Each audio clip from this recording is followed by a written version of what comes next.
तळोदी नागभीड महामार्गावर भीषण अपघात, ट्रॅव्हल्सच्या धडकेत दोघे ठार, एक गंभीर.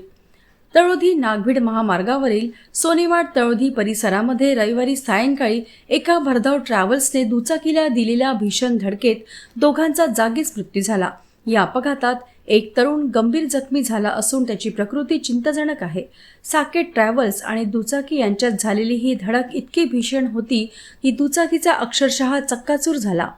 मिळालेल्या माहितीनुसार जगदीश नामदेव नेवारे वय वर्ष 26 राहणार मुरपार, शारदा यादव दुधकुरे वय वर्ष 19 राहणार तळोदी आणि पियुष उर्फ मयूर कोहळे राहणार मुरपार हे तिघे दुचाकीवरून ट्रिपल सीट प्रवास करीत होते. सायंकाळी 5 वाजेच्या सुमारास समोरून येणाऱ्या साकेत ट्रॅव्हल्सने त्यांच्या दुचाकीला समोरासमोर जोरदार धडक दिली. धडक लागताच तिघेही ट्रॅव्हल्सच्या पुढील भागात अडकले गेले आणि दुचाकीचे चाक तुटून दूर फेकले गेले.